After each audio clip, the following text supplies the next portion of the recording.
الحمدللہ رب العالمین والصلاة والسلام علی سید الانبیاء والمرسلین نبینا محمد وعلی آلہ وصحبہ اجمعین اما بعد قال النبی صلی اللہ علیہ وسلم ان اللہ یرفع بهذا الكتاب اقواما ویضع به آخرین۔ قابل احترام صدر مجلس، ذمہ داران، علماء کرام، میرے محترم دینی بھائیوں اور نوجوان ساتھیوں، بہت ہی اختصار کے ساتھ 3 باتیں عرض کروں گا۔ سب سے پہلی بات تو یہ کہ دارالفرقان لتحفیظ القرآن کے اس سالانہ اجلاس میں ہم جمع ہیں، جو کورونا کے انقطاع کے بعد اب اس سال ہو رہا ہے، اور آپ دیکھ رہے ہیں کہ اتنی محنت کے بعد 8 بچے فارغ ہوئے ہیں، قرآن کریم کا علم اپنے سینے میں لے کر اپنے اپنے علاقوں میں جائیں گے اور دنیا میں قرآن کی بات کو عام کریں گے۔ اللہ رب العالمین اس مدرسے کے بانی، ذمہ داران، منتظمین، اساتذہ، متعاونین اور خیر خواہ تمام لوگوں کو اس کے بدلے میں بھرپور جزائے خیر عطا فرمائیں، ان کی عمروں میں، زندگیوں میں برکت دے، ان کے مالوں میں برکت دے، ان کی قوت میں برکت دے، اور انہیں مزید آگے بھی اس طرح خدمت انجام دینے کی توفیق عطا فرمائے۔ شیخ نے بہت ساری باتیں کہہ دی ہیں، میں تکرار کے طور پر پھر سے دہراؤں گا نہیں، لیکن 2-3 باتیں ہیں جو ذہن میں تھیں، اس لیے آپ کے سامنے رکھتا ہوں۔ اس دور میں دنیاوی تعلیم کو اونچا اور دینی تعلیم کو کمتر مانا جا رہا ہے، خاص کر کے سیاسی حالات بدلنے کی وجہ سے مدارس کی توہین، انہیں غیر ضروری بتا کر انہیں اسکولوں میں تبدیل کر دینے کی ایک سازش چل رہی ہے۔ ایسے دور میں عوام کی بہت بڑی ذمہ داری ہے کہ وہ قرآن و سنت کے علم سے جڑے ہوئے افراد اور اداروں کی قدر کریں اور ان کا بھرپور تعاون کریں۔ آج عام طور سے یہ سمجھا جا رہا ہے کہ ڈاکٹر، انجینئر بننا اصل ہے، اور یہ جو مولوی بن رہے ہیں یہ کچھ کام کے نہیں ہے، سماج کے اوپر بوجھ ہیں۔ واللہ یہ چیز اگر ختم ہو جائے تو دین کے لیے تباہی آ جائے گی، مسلمانوں کے لیے دینی اعتبار سے بربادی آئے گی۔ اللہ کے نبی صلی اللہ علیہ وسلم فرماتے ہیں، اللہ تعالیٰ اسی قرآن کے ذریعے سے بہتوں کو عزت دیتا ہے، اونچا کرتا ہے، بہتوں کو ذلیل کرتا ہے، نیچا کر دیتا ہے۔ ہماری عزت اس کتاب سے جڑی ہوئی ہے۔ دوسرے علوم مفید ہیں، لیکن یہ وہ علم ہے جس پر ہماری بقا اور ہماری عزت کا مدار ہے۔ لہذا عوام کی ذمہ داری ہے، ہم سب کی ذمہ داری ہے کہ ہم قرآن سے جڑے ہوئے حفاظ، علماء کرام، ان کا احترام کریں، اور اسی طرح سے وہ ادارے جو علماء ہمارے سماج کو فراہم کرتے ہیں ان اداروں کی قدر کریں اور اپنی استطاعت کے بقدر ان کا تعاون کریں۔ پھر مزید یہ کہ خود ہم اپنی زندگی میں بھی قرآن کریم کی تلاوت، اس کے حفظ، اس کے سمجھنے اور اس پر عمل کرنے اور اس کی دعوت کو عام کرنے کا اہتمام کریں۔ صبح سے شام گزر جاتی ہے،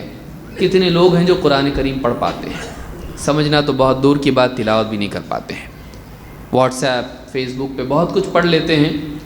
اپنے اوقات ضائع کرتے ہیں، لیکن قرآن کریم کی تلاوت کا اہتمام نہیں ہو پاتا ہے۔ بہت سے لوگ کرتے بھی ہیں، لیکن ہم میں سے ہر آدمی اپنا جائزہ لے کہ ہم روزانہ پابندی سے قرآن کریم کی تلاوت کرتے ہیں کہ نہیں کرتے ہیں، اسے سمجھنے کی کوشش کرتے ہیں کہ نہیں کرتے ہیں۔ لہٰذا اس کا بھی اہتمام کرنا چاہیے۔ یہ نہیں کہ ہم خوش ہو جائیں کہ چلو بھائی ہمارے علاقے میں ایک مدرسہ ہے، اس سے اتنے سارے بچے فارغ ہو گئے اور مدرسہ چل رہا ہے۔ ہم میں سے ہر ایک کی ذمہ داری ہے کہ ہم قرآن سے جڑیں، قرآن سے جڑے ہوئے جو احباب ہیں، افراد ہیں، ان کا احترام کریں، اور وہ جو ادارے ہیں ان کا بھی تعاون کریں، ان کی تعظیم کریں۔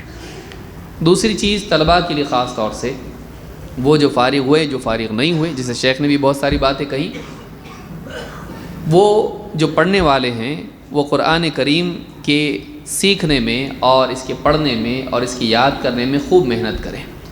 اور سرسری محنت نہ کریں بلکہ دل لگا کر لگن سے محنت کریں، تاکہ وہ قرآن کریم کے پڑھنے میں غلطی نہ کریں۔ وَرَتِّلِ الْقُرْآنَ تَرْتِیلًا، اللہ نے فرمایا کہ قرآن کو ٹھہر ٹھہر کر پڑھ، اور اسی میں تجوید بھی داخل ہے کہ سلیقے سے، صحیح ڈھنگ سے قرآن کو پڑھنا جیسا کہ اس کے پڑھنے کا حق ہے۔ اسی کے ساتھ طلباء کی یہ بھی ذمہ داری ہے کہ وہ اساتذہ کا احترام کریں، ان کی بات کو مانیں، ان کی خدمت کریں، اور اپنی زندگی میں وہ کام کریں جو اللہ تعالیٰ اس کتاب کے ذریعے سے ہم سے چاہتا ہے، اس کا عزم کریں کہ ہم جب فارغ ہو جائیں گے تو جا کر ہم دین کی خدمت کریں گے، اس قرآن کی کے ذریعے سے لوگوں میں دین کی دعوت دیں گے۔ تیسرا، اساتذہ کی بھی ذمہ داری ہے کہ وہ بچوں میں قرآن کریم کے اعتبار سے مہارت پیدا کریں، وہ ایسے بچے بنیں، ایسے پڑھنے والے بنیں کہ باہر جا کر اس مدرسے کا نام ہو کہ یہاں کے بچے بالکل اعلیٰ قسم کے ہوتے ہیں اور غلطیاں نہیں کرتے ہیں، حفظ کے اعتبار سے ہو یا تجوید کے اعتبار سے ہو، آواز کے اعتبار سے ہو، بہترین طریقے سے قرآن پڑھتے ہیں، ان کی محنت مضبوط ہونی چاہیے۔ اسی کے ساتھ ساتھ یہ بھی ضروری ہے کہ وہ بچوں کے اندر مقصدیت پیدا کریں، ایسا نہ ہو کہ بچے یہاں سے فارغ ہو جانے کے بعد دنیا میں لگ جائیں، بلکہ وہ کہاں جائیں گے؟ کوئی مدرسے میں جائے گا پڑھانے کے اعتبار سے، کوئی مسجد میں جائے گا امام بننے کے اعتبار سے۔